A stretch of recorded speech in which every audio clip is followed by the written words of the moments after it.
Imagine a grand dinner party, candles flicker, casting long shadows on the faces of the guests. At the head of the table sits Julian, a man known for his wit and charm, a true man of thoughts. And there I was, standing victorious, everyone around me in awe of my brilliance. He regales the table with a story, a tale of his latest triumph, his voice resonating with self-assured laughter. But as he speaks, observe the room. Notice the subtle shifts in his wife's eyes, the forced smiles of his colleagues, the way their compliments seem to land flat. Oh, Julian, you're always so impressive.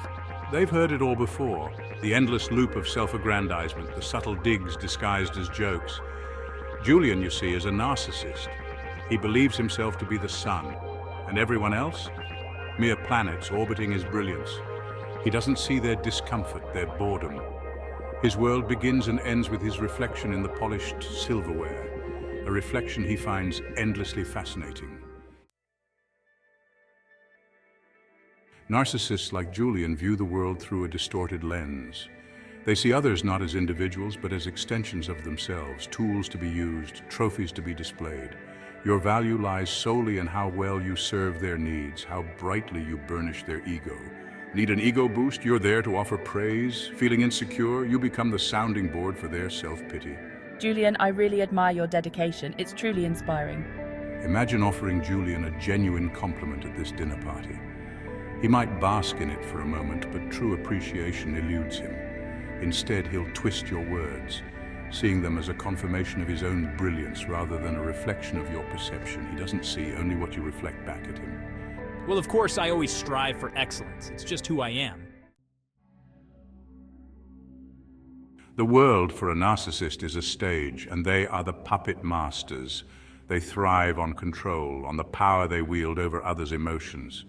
They'll charm you, disarm you with vulnerability, only to pull the rug out from under you, leaving you questioning your own sanity. It's a twisted game, one they play with masterful manipulation. Julian, your insight is always so enlightening. Back at the dinner party, witness Julian subtly undermining his closest friend, a talented artist, with backhanded compliments and carefully veiled insults. He'll praise the artist's work while simultaneously highlighting his own supposed expertise, reveling in the discomfort he creates. Why? Because seeing others falter reinforces his own sense of superiority. Your painting is quite good, almost as if you took a page from my book. And so the game continues, the narcissist's playground, where control and manipulation reign supreme. Fueling the ego, your pain, their gain. The narcissist's greatest fear is insignificance, and they'll go to extraordinary lengths to avoid it. Your pain, your frustration, your anger, it's all fuel for my ego. They feed off the emotional responses they elicit, drawing a perverse satisfaction from the knowledge that they hold such sway over you. Imagine confronting Julian about his behavior. He might feign remorse, even shed a tear or two, but it's a performance, a calculated act to disarm you, to reel you back in. The moment you let your guard down, the cycle begins anew. He thrives on the drama, the intensity of your emotions, for it assures him that he is indeed the center of your universe. The man of thoughts lost in his own labyrinth. Remember how we called Julian a man of thoughts? It's ironic, isn't it? For all their grandiosity, narcissists are often profoundly insecure.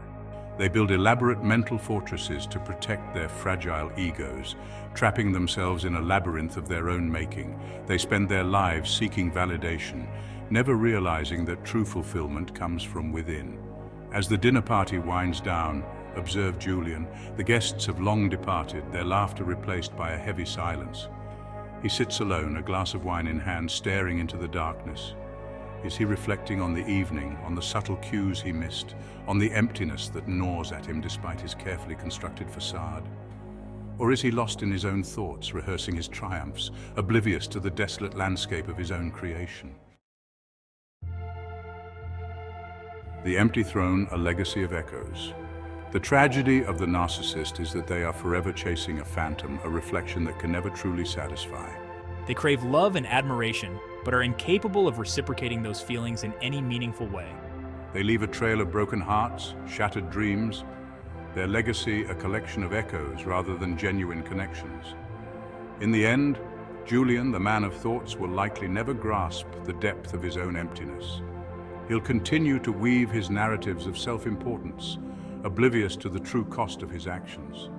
And the world will keep spinning, orbiting around other suns, leaving him alone in his self-made universe, forever yearning for a reflection that can never truly love him back.